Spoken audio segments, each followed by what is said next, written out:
everyone, and welcome to Odds on Premier League Matchday 27. This is Danail here, reporting live with Tom Rennie, the one and only football expert from UK. How are you, Tom? I think there are others, but don't go to them. Come to me. I'm doing well. Yeah, there's only one Tom Rennie in the world. The others are wannabes. Cool story, bro. There are some interesting games this match day, and I think there are two already postponed for whatever reason. Can you share some details? Because the Carabao Cup Final, the EFL Cup Final, is on Sunday, and so Chelsea's game was called off because they're in it, and same for Liverpool. I think it was meant to be Liverpool-Arsenal this weekend that was called off. Interesting. Let's begin the show then.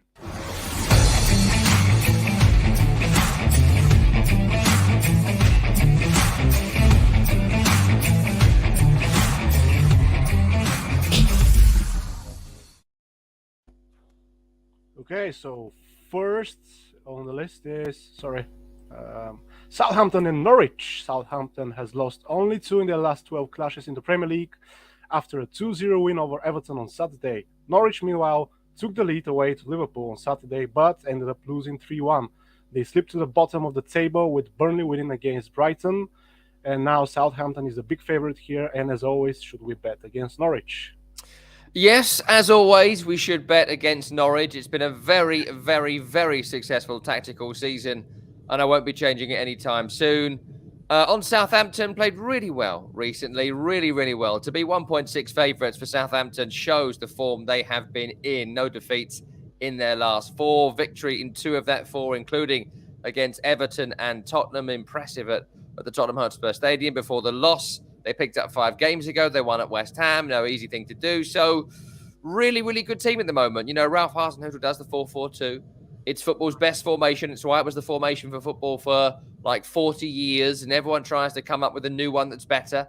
There isn't one that's better if it's executed perfectly. And that's something at the moment Saints are doing. They're on a really, really good run of form. And the rotation is there too. When Breuer has another one of his little injury issues, Che Adams comes in. He's scoring. James Ward-Prowse dropping in the pocket. The crosses are fantastic. Elyounoussi in form for the first time this season. Bednarek and Salisu at centre-half look very, very good. They're even making Fraser Forster, who's not the best of goalkeepers, look half decent. So, very solid team at the minute. For their opponents this weekend, Norwich, I do feel sorry for them. Look, Dean Smith, before the Man City game a couple of weeks ago, now bear in mind their last 2 games with Man City and Liverpool, so we can take them out of the equation. Before that, they got 7 points in 3 games. And if you add Dean Smith's points together since he came in, Norwich average a point per game this season. Average a point per game, you stay in the Premier League. So if Dean Smith had come in at the start, Norwich, I think, would maybe have stayed in the Premier League. But 5 points back at this stage with 13 to go is, I think, too much. But I do like their team at the moment. I think the starting 11 that played against Liverpool will be the same starting 11 here, barring any injuries or suspensions that I'm not aware of. I think everyone should be available. Rashica is playing well. Pukki's getting in good positions. Hanley looks like he's playing maybe the best he ever has in a Premier League shirt. And I think Gunn is better than Krul. So Krul being injured in goal makes a bit of a difference. Look, I think it'll be tight. And I think that Norwich need it more. And I think if it wasn't for the fact they are Norwich and I have a policy, I may well have plumped for the away side here, but I won't. I will take a narrow victory, under 2.5 goals in this game, and the win to go Southampton's way. Interesting thoughts indeed.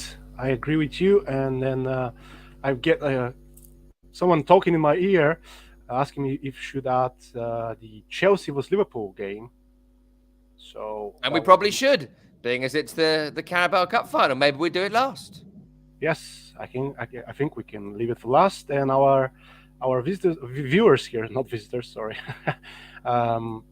They say Tom is the man. No, Tom, Man City vs Everton over. Well, I cannot really understand what he means. And there's really no comments on the game we just discussed. Moving on to the next one then.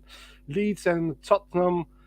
Leeds are definitely in deep trouble after losing 6-0 to Liverpool in midweek, and the team below them are picking up points. So tough times ahead of them because only 3 points of relegation, and they lost total 4 in the last 5, which is exactly what happened to Tottenham in the last Premier League game against Burnley. And Conte is basically begging for the sack now. So yeah, I mean, he seems upset, doesn't he? He does seem upset, Antonio Conte, on Wednesday at Turf Moor. He seemed like he wasn't expecting it. I don't know that there's any reality to his trying to get sacked. I think it's more that that's how he thinks he'll get some sort of reaction from the players. He's tried berating them. He's tried criticizing them. He's tried praising them. So why not try whining? Give that a go. For Leeds, a few weeks ago, I was at the game at West Ham and they won, and I thought they'll stay up. There's not going to be a problem here with Leeds. They'll stay up. They'll get the points. I don't think, but I believe that now. I watched the Liverpool game midweek, and I know it was Liverpool, but they were pitiful. It was a pitiful performance. And, look at the Joel Matip goal. They just take Matip into that space because the Liverpool forward, I think it was Sadio Mane, walks out and Strout goes with him. He plays a 1-2 with Salah as Matip, and there's a massive hole there. The following the opposition player, it's what you do in under fives football. And it gets painted as genius by Bielsa, and maybe it is. But it's the reason they lost 6-0. And it's the reason they're losing so many games right now. You can pull Leeds into all sorts of shapes. And if their players lose their individual battles, they go on to lose the game. When they get chances, still no Patrick Bamford. Still, I think he'll miss the rest of the season the way it's going. Rodrigo's not a striker. Rafinha doesn't look happy. The others, Dan James, Joe Gelhardt, hit and miss or young, depending on which one we're talking about. Still no Cooper, still no Phillips, still no Cox, still no Bamford. 1 or 2 others might be missing for this one as well. So huge injury doubts. But the doubts about Tottenham are endless. Do they work hard enough? How good are they? Are they responding to Antonio Conte? Personally, I think they have several really good players. Romero, he's the new Vidic. Dyer, good season. Harry Kane, Heung-min Son, Dejan Kulusevski, 1 or 2 others, good players. For whatever reason, I think confidence is low and they just can't get a run. They couldn't even get a confidence boost from the game against Man City, which was incredible. In this particular game, the way Leeds are playing, you just couldn't back them. Even at 4-1, and that's gone up since this morning, you just couldn't back them. Harry Kane has seemingly got back into good form, so certainly we're looking at him to score in this match. I'd be looking at Tottenham to win, one of their goals to be from a corner, at least 5 corners for Tottenham in this match, and Spurs win it with both teams scoring. Okay, guys, take notes. The knowledge is being dropped here. And Blue Shark is saying Leeds and Tottenham over 2.5 goals. Yeah. Our why I cannot see the comments here? Something's happening here. Okay, do you have your glasses? Should we get your glasses? Are you? Yeah, it's just the comments. They just kind of they go below something, and I cannot reach them. But yeah, anyway. Are we now doing tech support for your PC? Is that what we're doing now? Yeah, somebody has live tech support with Oddspedia. Thanks for joining us. We interrupt this channel for a moment. No, I'm joking. Let's move on to the next one. We have Brentford and Newcastle. Both teams are separated by just 2 points at the moment, but Newcastle got 2 games in hand compared to Brentford. Yep. They, for the first time, they climbed out of the relegation zone, so things are looking optimistic for the team. But in this case, I think the bookies are not really convinced for the away victory, because on the road, their record is still really not that great. What do you see in this particular game?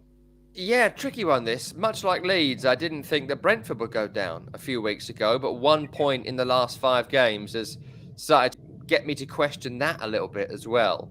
Ivan Toney may well come back for this one. He's got to come back for Brentford. Without him, the goal threat is just not there.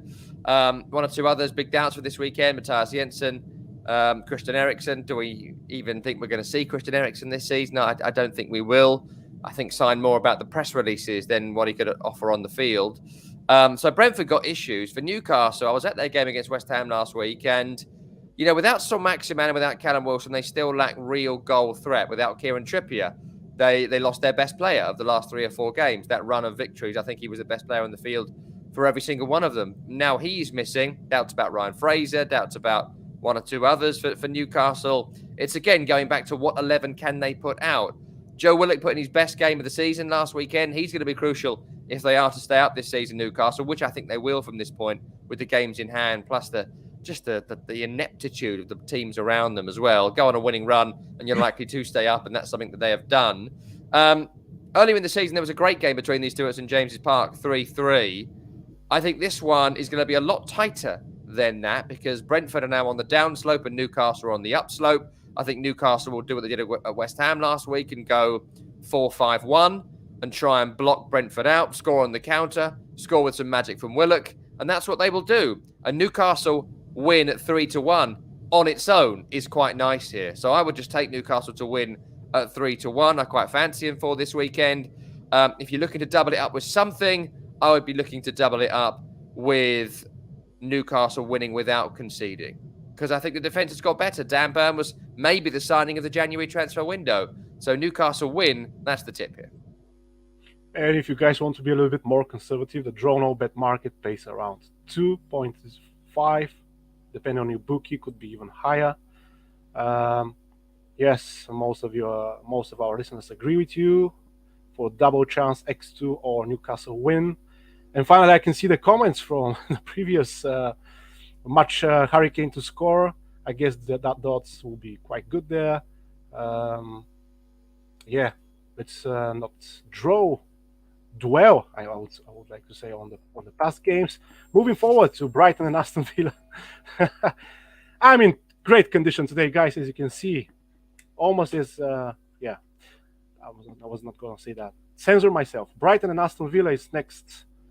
Brighton has now lost 3 of the last 4 after a shock defeat 3-0 at home against Burnley last weekend. Burnley seems to be the tripping stone for a lot of teams lately. Tottenham in that particular occasion. And Aston Villa is also suffering back-to-back league defeats already for the second time under Steven Gerrard. Odds are quite close to each other. I couldn't really pick a clear winner here. What about you, Tom? No, I don't think I could either, which means the draw market at 3.5 is very, very interesting. You know, Brighton have drawn 12 games this season. Aston Villa only 3. Villa should have drawn more games than they have, but they keep finding ways to lose.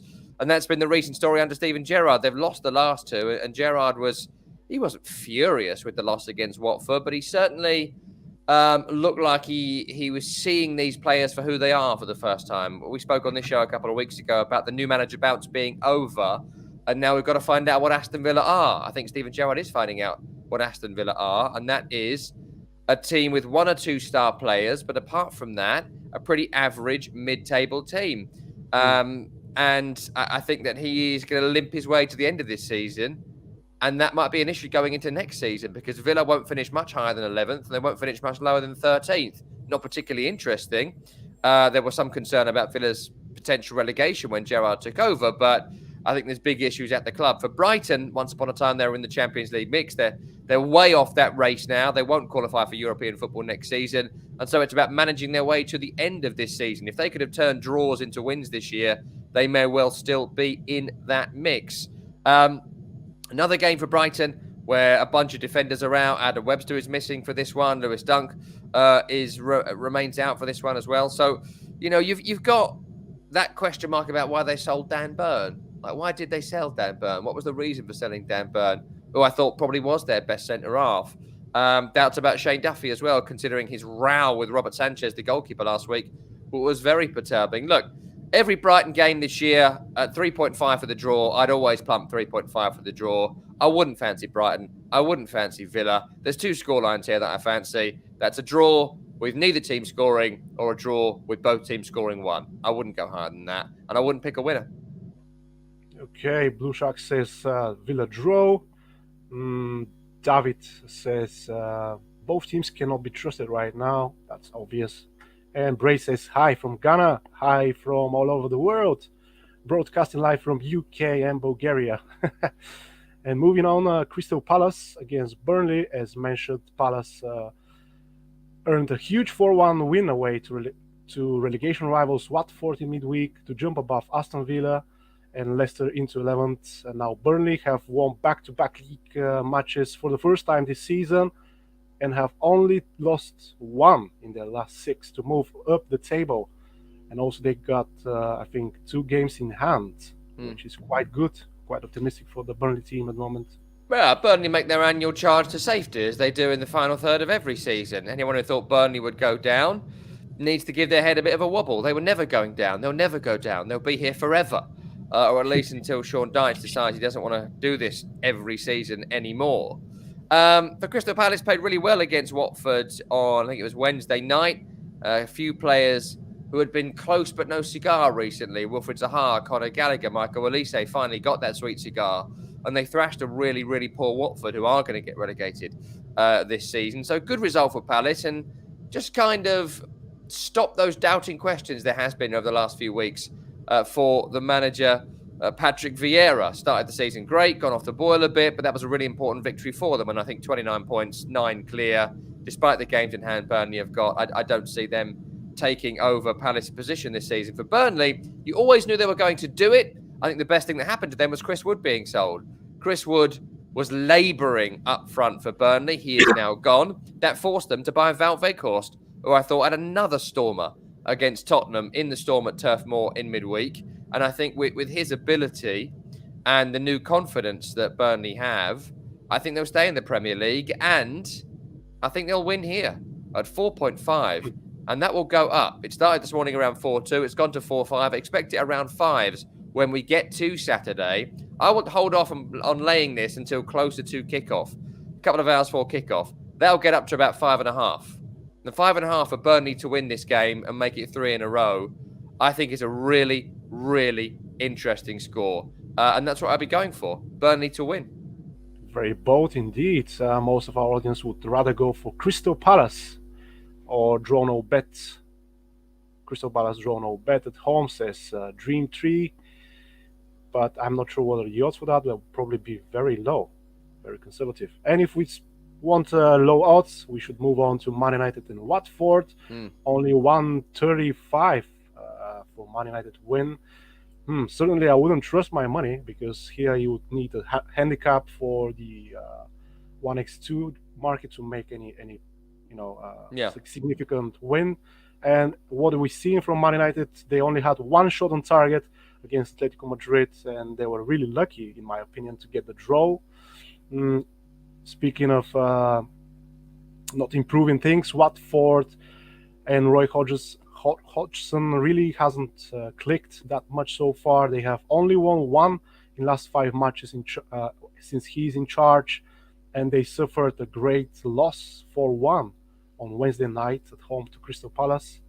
Some of our viewers were actually upset that we didn't analyze those games, but it was a tough schedule for everybody here. Once again, apologies. Blame everyone else but me. That's my answer to that. As long as I don't get the blame for that, I'm happy with it. Look, on this game, as you say, the odds for Man United are always rubbish. They're always rubbish, and I always give this reason for it, and I'll keep doing it as we get new viewers all the time, that Man United are the world's most popular club, and because of that, lots of people who are fly-by-night football fans will go into a bookies, or they'll get an app that they can bet on or whatever, and they'll be like, oh, let's do Man United to win. Oh, put me Man United to win, please, darling.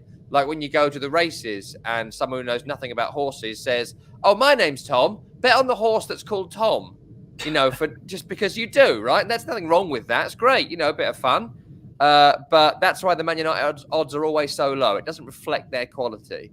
And in general, they're never worth betting on because, as you say, you've got to put handicaps on, and they're not worth the handicap right now. Look, you probably get a decent odd on, or a decent ratio on Man United to win with an Asian handicap at 2.5, right? That'd probably be a decent bet, but I wouldn't lay that bet because it's not worth your time. Because Man United aren't going to win this game 3-0. They're not going to win this game 4-0. I think it'll be quite tight. I think Watford have made some improvements under Roy Hodgson defensively, but offensively, they've not been good enough. And to stay in the Premier League, you've got to get the offense going. Josh King, Ismail Assar, Emmanuel Dennis, get that going. I think this will be very similar to the Aston Villa game. I think it'll be tight. I think it'll be niggly. I think it'll be irritating for Man United. And I think Man United will just shade it. I'd be looking at low scoring. I'd be looking at over 10 corners in the game, at least 5 apiece. I'd be looking for very low, under 1.5, maybe even draw no bet, but I just don't see anything other than a pretty dismal 1-0 win for Manchester United. So you see a low scoring tally here. That's the key takeaway, I would say. Man United win over 2.5 is what Millie G sees. On totally the contrary. Interesting to see what happens. We will know after the game is over. And speaking of low margins and handicaps, we have Everton and Man City next. The Toffees are having 2 home wins under Frank Lampard so far, but welcoming Man City might not be the best for him right now as a coach, because Man City have dropped important 3 points to Tottenham, and they'll be looking for they'll be going for the neck, basically. I guess they'll be going blood. Well, you know, Man City have got pressure on them now, right? So it's a very different scenario to what it was a few weeks ago. Guardiola was trying to convince them that the title race wasn't over. Turns out, as usual, Guardiola was absolutely right, and we do have one now. With Liverpool not playing this weekend because they're in the Carabao Cup final, they reassert that 6-point gap with a win, and they will get that win. Look, Man United aren't worth betting on with the handicap, but Man City are. And I would say most games, I'd be looking at Man City plus 2.5. Almost every week, they will win by 2.5 goals or more. The minus handicap, depending on how you like to do that bet. But I would go Man City to win this game by at least 3 goals. Why? Because I don't think Everton are very good. I think Everton are in big trouble. I'm surprised they're even 11.5 to win this game. I'd put them out at 30s. That's how far I think they are from winning this game. Because 𝐬𝐿𝐴 out. He's the best centre-half. He's always injured.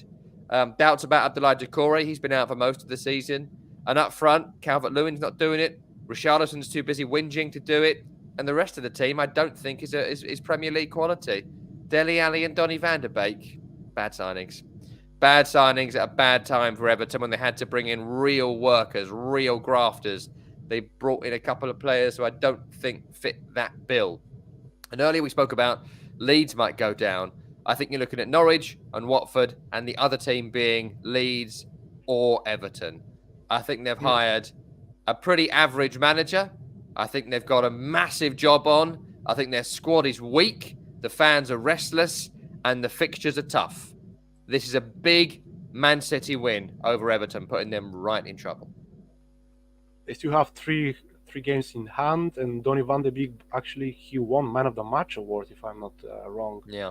His debut, but then on the other game, he was missing. And yeah, totally complete opposites performances from him. And the last match of this regular Matchday 27 is West Ham and Wolves. Back-to-back draws and just one win from their last 5 in the Premier League. For West Ham, your favorite team, unfortunately, their place at top 4 is now very questionable. Wolves, meanwhile, squandered a great chance to beat Arsenal on Thursday and instead lost after conceding twice in the final 10 minutes. Yeah. I don't know what to make of this game. I mean, it's a tough one because Wolves have actually played twice since West Ham last played. So, and they don't change much in terms of their starting 11. So maybe West Ham might have, for the first time this season on somebody, they've had more rest than their opposition, something that hasn't been the case all season long for West Ham. And they're about to go into a very busy period. FA Cup in midweek, Europa League returns, Premier League continues. Yeah. So this is the last time West Ham will go into a game probably this season with a period of rest before they play again.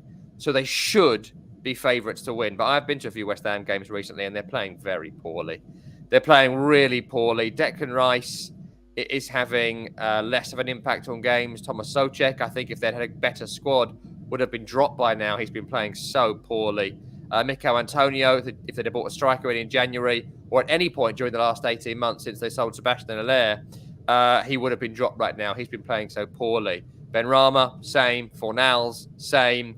Lots of the players that were starring until Christmas have struggled ever since. And apart from Jared Bowen, there's no one offensively you'd be particularly trusting in West Ham in right now. Defensively, they still look okay, but Soufal's out for a while. Ben Johnson will hopefully start right back after the bizarre choice of Ryan Fredericks last week against Newcastle, who's nowhere near Premier League quality. So there's issues with West Ham, and the club need a lift. They need a boost, and maybe it's going to be a really positive Europa League draw. We don't know what the draw is yet. If they get Barcelona, maybe everyone's lifted and the performance is up again, but something needs to happen with West Ham. For Wolves, I was told last night, I was at the game at Emirates Stadium, that's the first time they have lost the game they've been winning in the 85th minute, 3 years, which is whatever time the first goal was, maybe 80th minute. But, I mean, I thought it was incredible. You know, they don't lose games like that, Wolves, and this Wolves certainly don't. Tough to score against them. Just 20 conceded all season. It's the third best defence in the league now, following the goals they conceded in midweek. Offensively, they are weak, and they're a real horrible team. They're a dirty, horrible time-waster team. You know, it was almost poetic that they lost on Thursday because they just were wasting time from the very moment they took the lead in the first half. I think Wolves are, at the moment, better defensively. I think Wolves will score first and shut West Ham down. I don't think West Ham have the creativity right now to win this game. And so I'm picking Wolves. I think if you want to go draw and Wolves win, that's absolutely fine. There's money there either way. But at 4-1, Wolves to win, again, that will go up as the game draws nearer and more back the home team to win. I think Wolves will win it. So go Wolves win without conceding. Low-scoring game, under 2.5 goals. Another unpopular opinion, considering what the bookies say here. If you want to go for the double chance, to be a little more conservative, the 𝐿2 pays about 180 for Wolves. Our audience here says, Millie says 𝐿2 and under 3.5. Interesting. The odds must be quite decent there. Under 3 goals for Scandi as well. Yeah. And away draw, that's the halftime, full time, I guess, from David. It's those type of odds are really difficult to nail, to be honest, but once you nail them, you get really, really great odds. That was all from Matchday 27, all 8 games analyzed and predicted. But before we end, we got Carabao final, as requested from some of our audiences, Chelsea and Liverpool. Haven't prepared anything to mention here, unfortunately. Couldn't find a game on Oddspedia. Terrible me. It's on you, Tom. Well, I'm sure it'll be there somewhere. Again, we can't do tech support all show. Going to be a good final. I'll be at the game on Sunday. I'm looking forward to it. I think that most finals tend to disappoint. And maybe if you want a high-scoring, free-flowing, entertaining final, this will disappoint because this will not be that. I think you're looking at the game maybe going the distance, certainly going to extra time. I wouldn't see this game being ended early, and I wouldn't see it being a thriller. Look, Chelsea have recent pedigree in winning finals. That may well get them over the line here. Chelsea are a dull team to watch, but they're a very effective team when it comes to winning football matches, when it comes to winning big football matches. Question marks over Romelu Lukaku. I don't think he should play. Taken out of the firing line in the Champions League in midweek. I think the Havertz, Pulisic, and potentially a returning Mason Mount trio, which he's used in big games before, is more impressive than anything they've got with Romelu Lukaku, a player that they don't seem to know how to use. And defensively, I would expect the big guns to be there, the likes of 𝐜𝐭𝐴, who is often rested after playing one game. He misses the next. I think he'll have to play in this game. 𝐻𝐾𝐿, likely to start in goal, the cup keeper as opposed to Mendy. Why they do it, I don't know. But in fact, 𝐻𝐾𝐿 has been better than in previous years this season. For Liverpool, will be the same story. 𝐸𝐵 Kelleher will be in goal. He's been in goal all cup, and 𝐬𝐭𝐚𝐲 basically confirmed that after the semi-final victory. I watched their game in midweek against Leeds. Leeds were very, very poor. Liverpool didn't really get out of second gear, but I'm really excited about Luis Diaz, who I think will start this game again. I think, players who aren't as good as him take months and months and months to get used to the Premier League. Luis Diaz took him about 15 minutes, and he's already one of the best players in the league. And you've got him. Salah will start. I'd expect Mane to start as well. That's a really good front three. No Jota, no Firmino in this one, so that's kind of the three they've got. I'd expect the strongest back line as well. They tried Joe Gomez and they tried Tsimikas against Norwich. Didn't quite work out. So it's going to be a strong Liverpool team. I'd expect Jordan Henderson, the skipper, to come back in as well. 2 scorelines here. Number 1, Liverpool win in 90. Number 2, Chelsea win after extra time. If Liverpool are going to win, they have to score goals in this game. I know that sounds a bit daft, but what I mean is they won't win it if it goes the distance. I think Liverpool have got the better goal threat. I think Liverpool are a better team. And I think Liverpool will try and attack this game, whereas Chelsea will try and absorb and counter. So if Liverpool can score in the opening 90, they will win this game because Chelsea will get drawn out and then Liverpool hit them on the break and win by a couple of goals. So in 90 minutes, go for Liverpool. If we get to extra time, go for Chelsea. They have a bigger squad. They have a deeper squad. They can bring on better players from the bench to see them through. And I think Chelsea might already be thinking about who's going to be taking penalties for them. So 2 ways here. Liverpool in 90, Chelsea after extra time. If we are also to trust the statistics we see now on our screen from last head-to-head games, we've seen both teams to score and also draws, 1-1 and 2-2 in most recent head-to-head meetings. So I guess both teams to score is a good option as well. That pays about 196. That's also what Candy says in his comment. And yep, what else? Yeah, there's ACCA left, of course. Premier League ACCA of the week. What have you got for us? Interesting one this week. I haven't got all favourites, but I quite like these scores. Brighton Villa, go for a draw. You throw a draw in the mix and it always brings your odds up quite nicely. Man City win, because that's always going to happen. And combine that with a Wolves win at West Ham. That brings you in today at 13.5. Now that is not too bad, and they are not unlikely scores. Definitely not too bad in my books either. Awkward silence. Did you want me to say something? Yes, I'm pleased. I'm pleased you like my ACCA. And as long as it's correct, I would love it. Thank you very much for everyone who stayed live with us. You'll be able to watch the show rewinded back on our YouTube channel. And as always, if you enjoyed it, support by liking, clicking on the notification bell, and subscribing to the YouTube channel. Next time, it will be Eduardo and Tom, the better combination, I would say. I'm the substitute guy, don't mind me. No, I don't believe that to be true. If you want tech support, you make sure you come back. Exactly, yeah. I'm the techie guy. See you soon, guys. Ciao.